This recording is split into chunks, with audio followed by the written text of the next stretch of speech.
We've got concerns about trolling. We are. We've got concerns about Daredevil Born Again, and that is because they have hired a writer's room that just doesn't seem like the best, does it? No.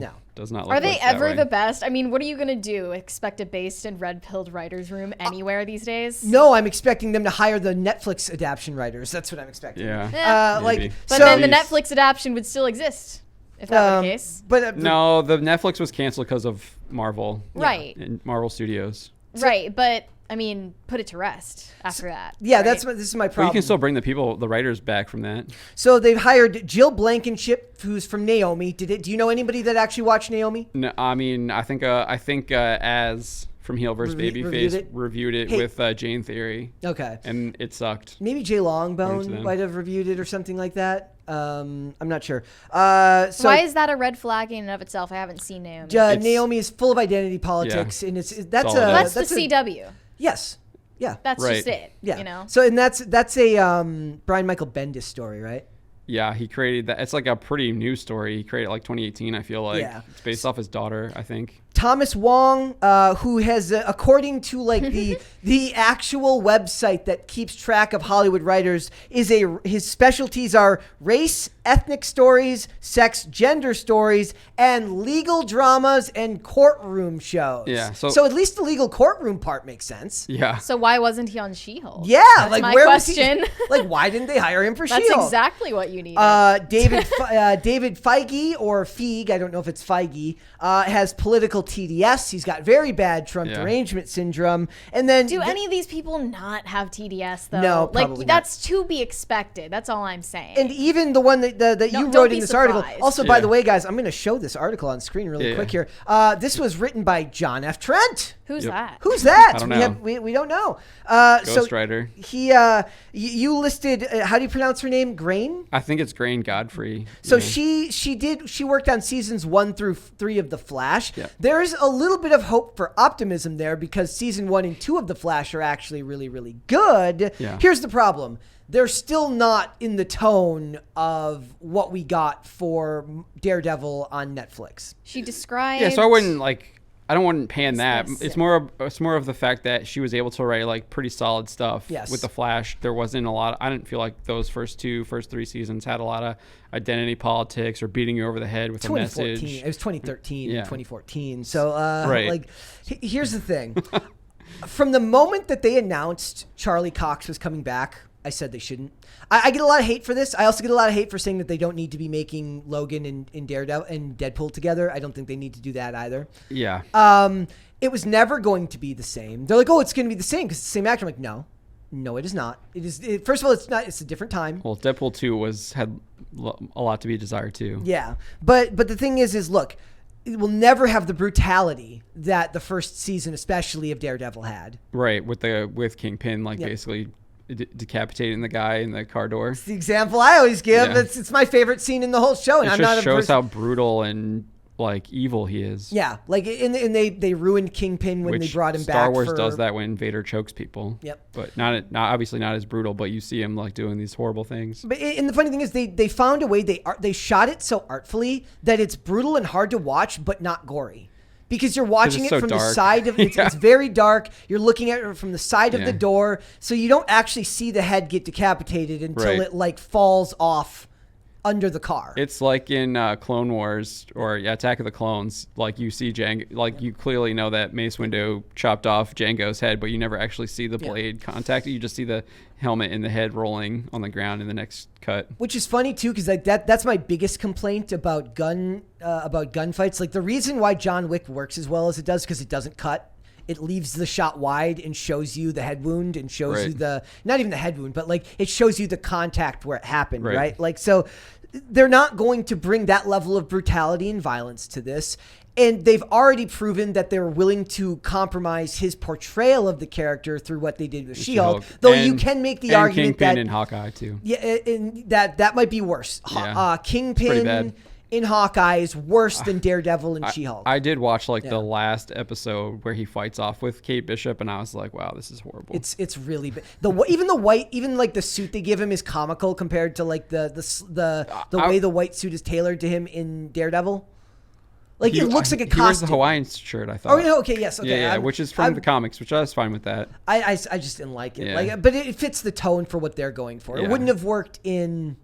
No, because he's supposed to be a kingpin. Yes. Instead of like a kingpin on vacation.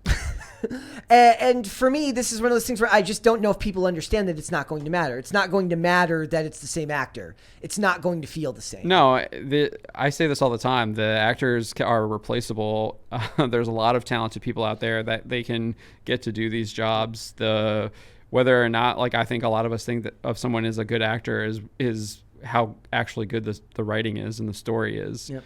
Obviously, there's certain things that can be transcendent. Heath Ledger's performance as the Joker comes to mind in Dark Knight. Yeah. I think Russell Crowe's performance in Gladiator also comes to mind. I'm not sure there's a lot of other people that could do that. So you do have things like that. That's when the Academy Awards actually rewarded people for that stuff. But a lot of times, especially on TV, I mean, most movie stars didn't do TV because TV, it became a big thing when they started doing television. Yeah. Like when bigger name actors started showing up on network television. It's like HBO for the most part, I think. In the article, you pointed out how Charlie Cox was just kind of doubling down and coping pretty hard about what they did with Daredevil in She-Hulk. Yeah. I mean, ultimately, does it matter what he says about it? No. It should be about what the writers do with this character. He shouldn't have any power. Yeah. Right? If he has stupid opinions about Daredevil, but he can play the character well, who cares? We need to but like that's the point, though. Like he just went along with it, right? Yeah. He's actually like defending their decisions in She-Hulk. He's defending that. Sure. He's defending the Walk of Shame stuff. He's going along with it. Like, and I can give you a counterpoint. Henry Cavill made it very clear that he was not happy with what was going on The Witcher, and obviously he still did that, but he was still signaling pretty hard that he wasn't happy with those, and he would even like do interviews where he was like, I made the suggestion and it was a lot better than what they had going on because I literally pulled the book out and they read the book and like it's what was in the book. He was like ready, he was prepared, he had it underlined and highlighted and everything. But I mean, with the points Henry Cavill was making, or what it sounds like he criticized in a big way for The Witcher was like over-sexualization, like being objectified in that role. Well, when you're I don't know. I thought he was. I mean, there were other things as well. Yeah, he made those points too, but I thought he was pretty clear, like about the narrative and stuff as well, and not staying true to the books. Yeah, I mean, I just wanted to know your opinion on, elements of sexuality getting emphasized too hard in a show like that, but now we're also like criticizing the way that Daredevil's gore and brutality is going to be played down. I mean, Brett's doing that. Okay, then what's your opinion? Yeah, on both of those. For the brutality stuff, like I think he's right. I think that they are going to tone that down, but I'm not necessarily against that. Like I said, I give the example from. Then you do a different actor. Well, you don't even personal opinion. Yeah, sure. Yeah. I don't think you need to like recast in that perfect scenario, but like I just give the point like Attack of the Clones. Like you don't like you get a lightsaber obviously, so you have some in-universe explanation why you're not seeing the blood and gore of someone being decapitated. But I think there's lots of ways that you can be creative by not showing that, and I actually think by putting a lot of rules in place makes people like work within those rules and be even more creative. Yeah. And you can still have like great stuff without having to like really show like a ton of blood and stuff like that. I mean, there's plenty of action films that don't show a ton of blood and gore and like stuff like that we all like and enjoy. Let's go beyond then just the idea that my first point was the stuff about brutality. Right. But let's put it this way. If I remember correctly, it's been a very long time, Born Again, is that the storyline where Karen Page sells Daredevil's name to Kingpin for heroin? It's Frank Miller's. Right? Yeah. Okay, so do you believe that that's how he figures out who Daredevil is? Yeah. So I don't believe for a second that they're going to give me a storyline where Karen Page is a heroin addict and sells her the fact. No, this is what Disney and Marvel do all the time. They give you they tease you with like. The bait and switch, the member berries, as Gary says. The name doesn't even matter because they're not using the story. Born Again is literally just the member berry for people who like the comics to try and get them in. But I have no hope that they're actually going to do anything similar to that story whatsoever. It would be like them doing like The Dark Knight Returns, and then it's just not that, and then they just make something completely different. Or they do Killing Joke in the animated form, and they have some like ridiculous sex scene with Batman and Barbara Gordon in the beginning of the film. It's like, what in the world is this? Dude, it's like I think that's what bothered people, because a lot of people what will bother people. Like, I saw Born Again, I'm like, there's no way they're doing that story. Like, there's no way they're doing that story. They're absolutely not going to do that story. It's which is worse. I mean, he's already talking about the tone here. Yeah. That the tone is going to still probably be lighthearted. That's what he expects. Appealing to a younger audience. And how young are we talking? I don't know. 22? No, they're talking about Marvel young, which means they're people our age, but they're mentally 20. Like, they're people it seems my like age. They want to be cool to teenagers right now, and it's not working. It does not work. Teenagers don't care about this crap. This strategy keeps on failing, but they keep pushing and pushing it. I mean, I think it could be. I think that, like, that Born Again story is a timeless story. There's a reason why it's one of I haven't seen a chart on this, but there's a reason why Marvel's constantly reprinting it, because they're constantly selling it. So people are clearly buying it, and I wouldn't say that, like, the same person who bought it when he was 15, who already has the copy or whatever, and he's 30 now, is going to go out and buy another copy. Maybe he is, but maybe it's for his son or a family member or something like that. But, like, I would assume that, like, new people are reading these stories and getting into them and being interested in them. So this is the thing that I always say with, like, the Marvel or DC stuff. They already have a plethora of successful stories.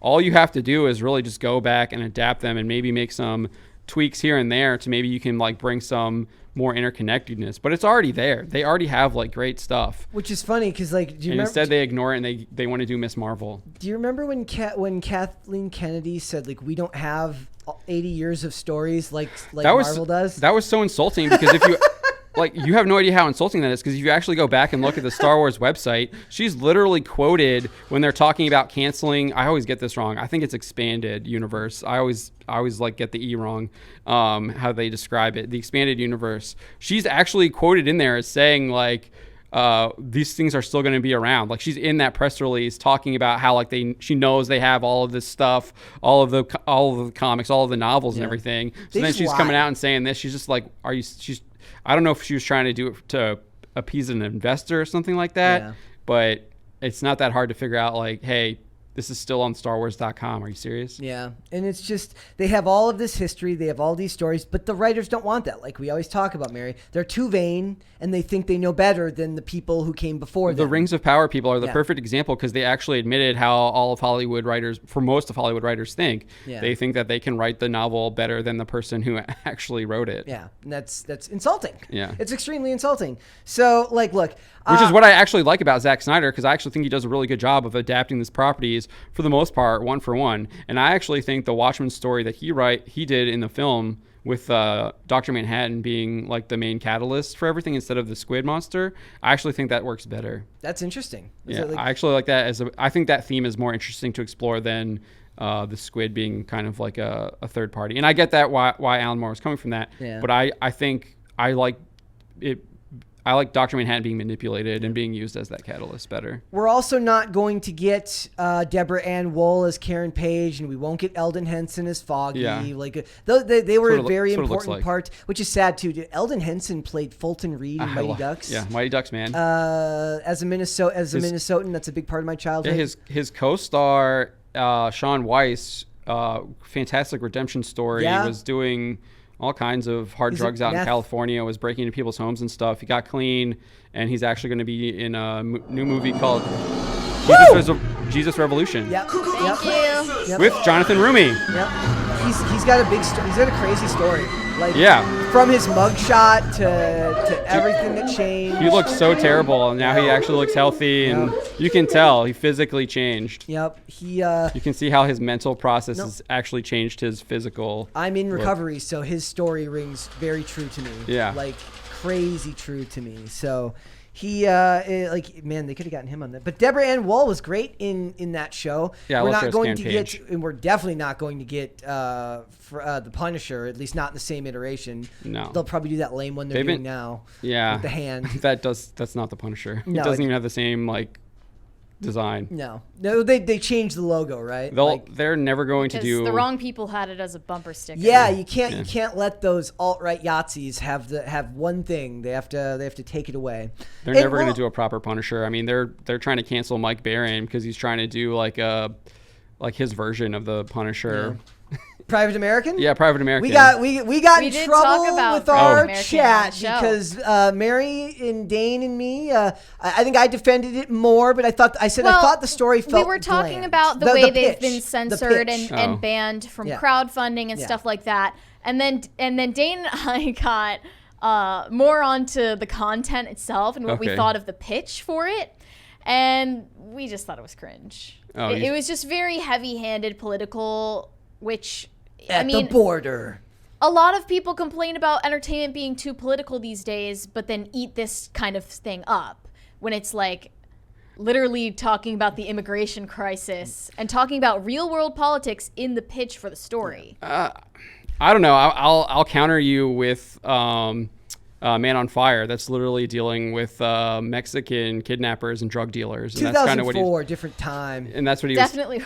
But it's still, I mean, it's still the same, like, right? Sure. Sure, he's trying to pitch it to people of like a right-leaning Republican persuasion that want to have a tough border. But like the themes in that story are stuff that are still like prevalent. Like it's like a crime story. It's like having any kind of police drama, which we've been talking about before. It's people are coming over and doing heinous acts to other people, like beating them up. Yeah. Like, I thought the art was gorgeous. The art is fantastic. Yeah, it looks pretty good. In that. But like to me, I thought the pitch could have been more generalized to not feel like it went that way. Like, and I pushed. Sure. I tried to push back. I mean, granted, we weren't reading it. Like we were just talking about the pitch. I think the art is great, but I think if I was just browsing Indiegogo or wherever it was that it was on at that time, I don't think it was on Kickstarter.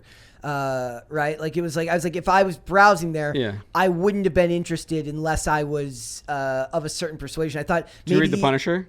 Long time, like early, like I know that he wrote. Yeah. So it's just like in general though, like the story's good, but I just thought the pitch could have been done a little bit more neutrally. Okay, sure. Like, because also there's plenty that doesn't make it in the pitch that's in the stories. Like, because part of it's he lost a wife or a daughter to the drug war, right? I think in the pitch. So. I mean, he's literally Peace Castle as a Cuban. But my idea American. Was like that. Like they should have focused the pitch on that aspect of it and less on at the border. There was so much about like the border crisis, talking about it how it is in reality. And not a lot about about the protagonist. In the in-world story. And I felt like the pitch should have been about the in-world story. That is the in-world story, though, right? The in-world story is that he's going to the border to, like, take down a bunch of, like, drug cartels who are killing people and doing all kinds of heinous things. It's because Sicario is, like, my favorite movie, one of my favorite movies of all time. And Sicario is about revenge. But it's about revenge at the border, with the backdrop being that the person he's seeking revenge from just happens to be the leader of a multinational cartel. Right. I think I haven't seen it, but I think that's what happens in the most recent, oh my goch, I'm blanking on it, Stallone's Rambo, right? He's taking a bunch of cartel people out. His like, it's not his family, but like he's like living with like this family and a kid. Yeah, right. And I don't want to spoil cartel it, people. That movie's like somebody dies and he goes to exact revenge. Right. Yeah. And he gets, but the person's killed at the hand of like a drug cartel. Right. Have you seen Tulsa? Have you watched Tulsa King? I haven't watched any Tulsa. I heard it's really good though. What? Yeah. I haven't seen it, but I heard it's good. Mary may not be, but I am a Tulsa King stan here. And did we review the pilot? We didn't review it. We didn't review it. It was only because Dane was like, do you like crime stuff? Do you like people do you like Law and Order type stuff? Sometimes. I think I don't know. I mean, I'm not solely. You're not watching NCIS and CSI. I've watched those things. Like I've watched a lot of crime shows, but I don't know. It's not like my specific interest. Okay. Thanks for watching. Listen to full episodes of Pop Culture Crisis on Spotify. Keep up with us on social media and make sure you subscribe and ring that bell so you never miss the show. Bye, guys.